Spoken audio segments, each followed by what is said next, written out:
the planet Earth. Some call me nature. I am very passionate about the planet Earth. A living, breathing planet capable of sustaining whatever life forms we see fit to deposit on it. Spock, judging by the pollution content of the atmosphere, I believe we have arrived. It's the planet stupid. No. It's the planet stupid.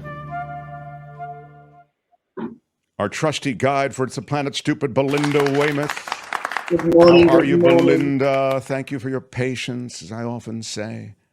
So very yes. true. Yes, I've got some patience. You come to us at an interesting time in the planet's history.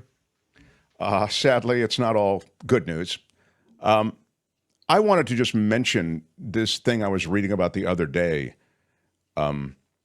because I thought about this term, this Anthropocene. Is that what it is? Where they say it's this is the man-made epoch or epoch.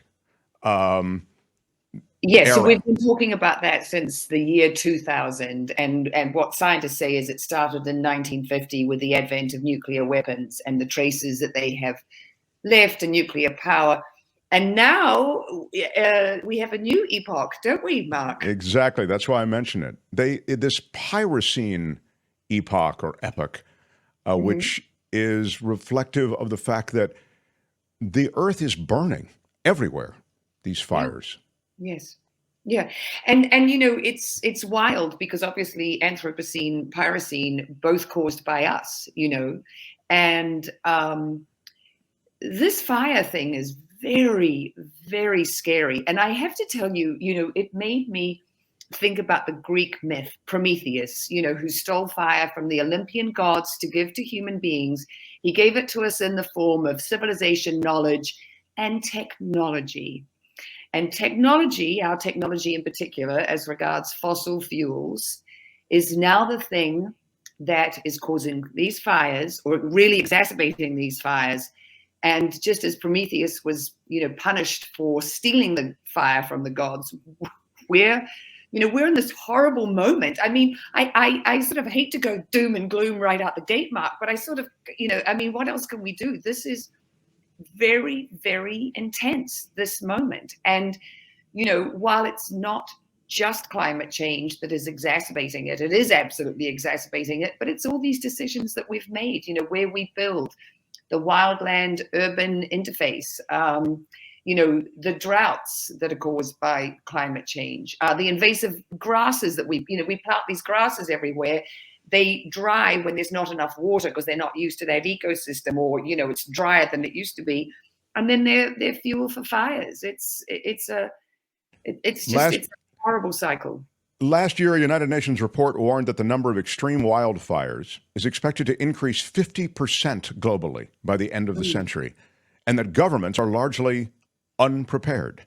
Even the Arctic, previously all but exempt from the threat, faces growing wildfire risk because of climate change and other factors, according to that UN report.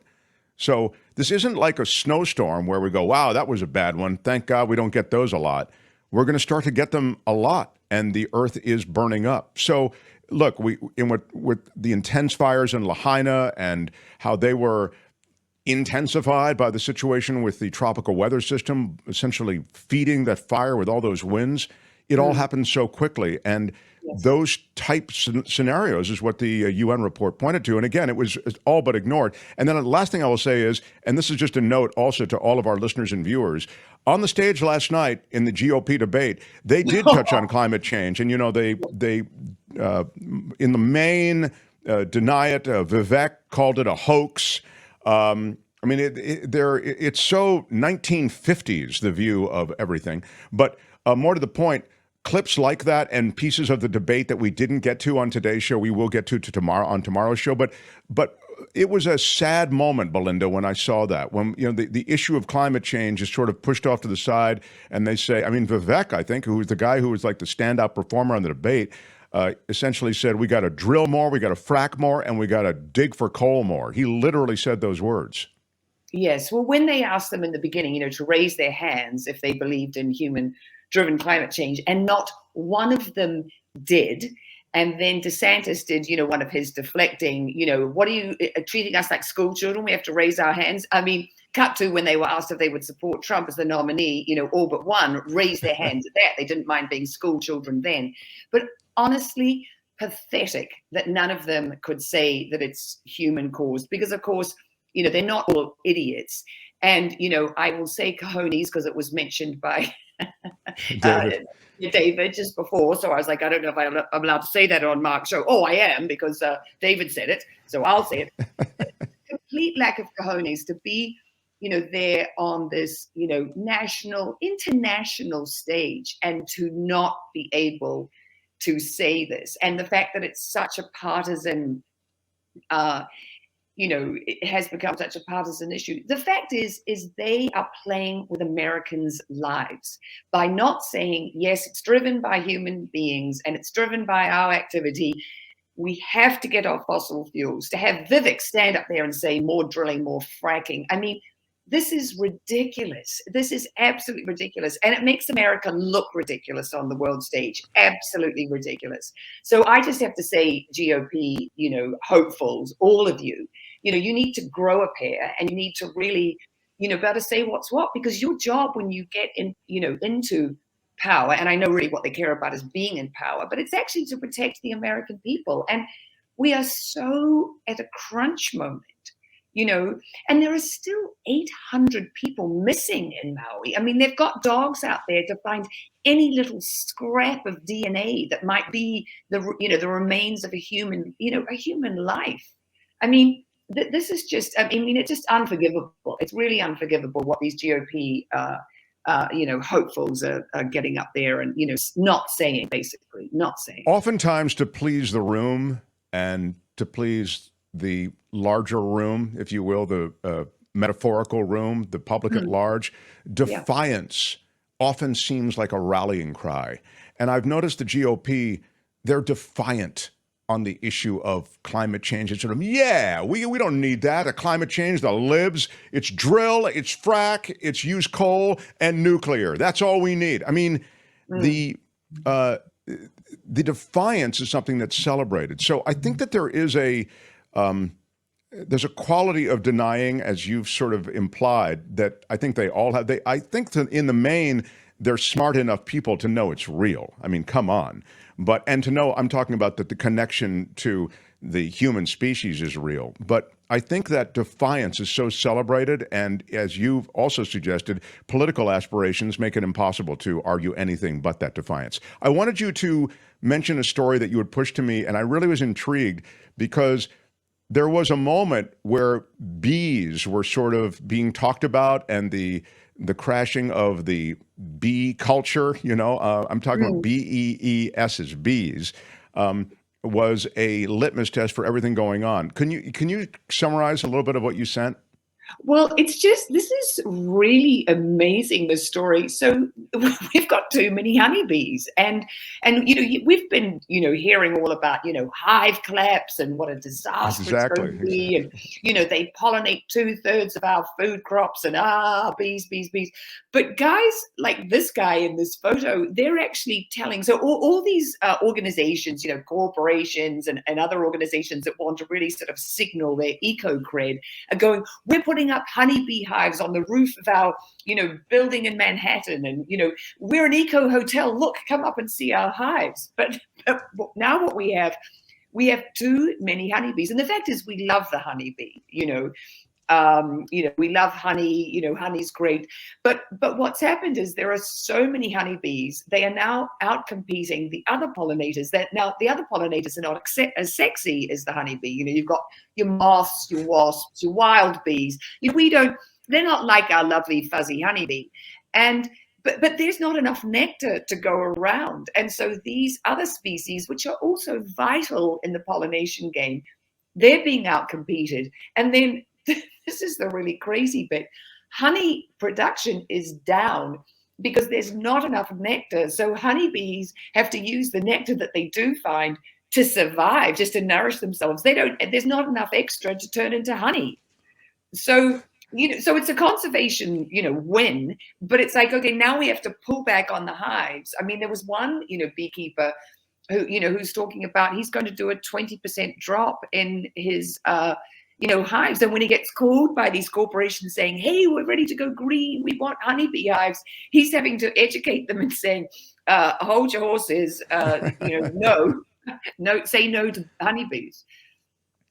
I'm astounded at sort of how effective the media has been, or the environmental movement has been, in getting that message out. And then it's just a stark reminder that sometimes you can oversteer, especially in these delicate ecosystems that we've messed with so much, that you end up having so communicated that message that it has all of these unintended consequences. Just an absolute crazy story. Really crazy. But also, so there's an eco win. We can see how the messaging was super effective. We got to where we needed to be. We've got the honeybee population up.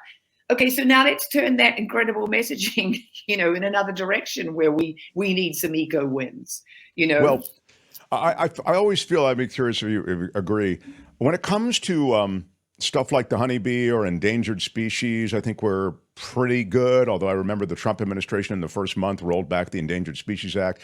His sons are both hunters, and they hunt for endangered creatures. I think that's yet another. I don't know. I think it's a grotesque aspect of that family that's got a lot of, when it comes to values, it's really hard to find any.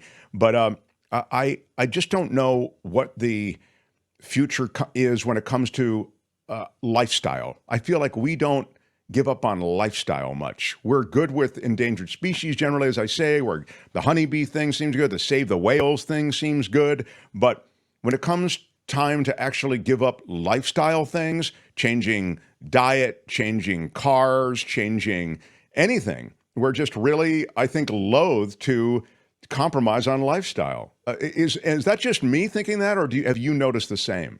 Oh, no, that's absolutely true. We hate change, and we like our lives of, comfort and immediate gratification. We're really after immediate gratification. But I think there's just this unbelievable sort of growing awareness, now, that capitalism and this sort of rapacious appetite that we have to use resources, to have, cheap energy sources, we're coming to terms with, the moment, like, if we want cheap energy, it has to be renewables. It can't be fossil fuels anymore because of the damage that they're doing. And I'm going to say this till I'm blue in the face, Mark, but, I always, say to our listeners, what's the most important thing we can do? Well, the most important thing we can do is how we vote. And the fact is Biden and the IRA and the huge amount of money that he put into the switch to renewables. I mean, we've got, international companies banging on the door saying, hey, we want to come in and, be part of it and get some tax breaks and build our solar panels, in the US. So who you vote for is super important. And then the other thing that's happening locally, and this isn't a hard thing because this doesn't change how you live, but one of the biggest, so some of the biggest ways you can change your individual footprint, is if you eat vegan. Now, that's not for everybody, but if we, have more than one meatless, have more than a meatless Monday, go Monday, Wednesday, Friday, that's super big. Driving way less. But if we are driving in an electric vehicle, which, Biden has, made this framework that, we are making this transition to electric vehicles, and car manufacturers are on board, that's really huge. The other thing is how you get your electricity. Now, I live in a small city surrounded by a big city. So, Santa Monica, 87,000 people, and, we've got LA on three sides. Now, in Santa Monica, we get 100%. You can opt for, how much renewables you want to get. But, so our house is 100% renewable energy. We have this thing called a community choice aggregator. And what you do is you get your local utility, whoever it is, and you say, okay, we want to source just renewable energy. And so, okay, you might not. You and your neighbors, it's not an individual thing. You're saying you get a coalition of people. Yeah. And you've got to get, your city council on board with it. But you say, we want all our energy to come from renewables. We might not want to stop flying on planes and going to fabulous places and, eating out and doing all those other things that you were mentioning before as, people that want to change. But if you just, I was going to say agitated, but you don't even have to agitate. If you just go to some city council meetings and you say, hey, I hear that this is a thing that we can do and other places are doing it. And I'll tweet a story and I'll ping you, Mark, about community choice aggregators. And it's more and more. We should do it next week. I think it's intriguing. Yeah. Yeah. No, it's super great. And what happened in Santa Monica, this is so typical Santa Monica, is when we made the change, they did very little fanfare and I think they put it on people's bills. You could opt to have 80% in your, renewable energy, and the dollar amount that you were going to pay for your energy would remain the same. If you went for 100% renewables, it would be slightly more expensive. But, you can do this tiered system for people who are like, well, I don't want my bill to go up. But the more of us who are demanding renewables, obviously, that, drives the whole shift, and the better that is for the planet. And, with the backdrop of these fires, because this is the thing about the fires that people really need to realize. It's not just in the, boreal forests of Canada, I mean, London had, in their, suburbs, I can't remember, is it Wennell? I can't remember the name of it. But last year there were fires in London, in an enormous metropolitan city that people sort of associate with horrible grey, drizzly weather.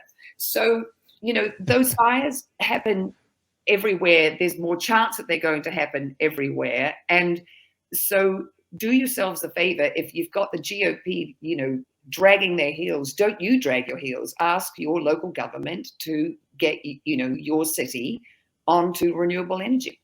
So I'd love to follow up on that next time. I do want to say one thing. I do have to wrap up. But I do want to say this because it frustrates me, and I don't want to seem like I'm a homer always for Biden or for the libs or for the Democrats. I'm frustrated with this administration. I think they got a lot done, and I think they got more done than the GOP administration would get done. But they did okay and renew more of these oil leases and leases for oil drilling, even more than the Trump administration, I believe. Although, to be fair, I think a lot of this stuff was already in the pipeline, if you'll pardon the expression. So I think that's a little bit of maybe a deceptive stat. But I guess what I'm saying, and Belinda, I'd love, of course, always these lefties aren't left enough for me on the environment. But I just there is an all-you-can-eat quality to Biden, which is, as Belinda's noted, I mean, this is a transformative package when it comes to the environment, but it's not transformative enough for me because we still really allow these fossil fuel companies to ride roughshod over our government, I think, and okay these leases. But to be continued. Yes. Belinda, thank you so much. We'll look for you on mainstream X or whatever it's called now, and Instagram and whatever social media you populate, and then I will retweet or re-X you. So I'm looking forward to your visit next week as well. Belinda Waymouth, everybody. Thanks, Belinda. Thank you so much. That's It's the Planet Stupid for today. More. It's the Planet Stupid. No, it's the Planet Stupid. Next time, only on The Mark Thompson Show. Hi, it's Mark, and I thought that was great. Hit the notification bell. You'll know whenever there's a new video being dropped, and please subscribe to our channel to help us save the universe.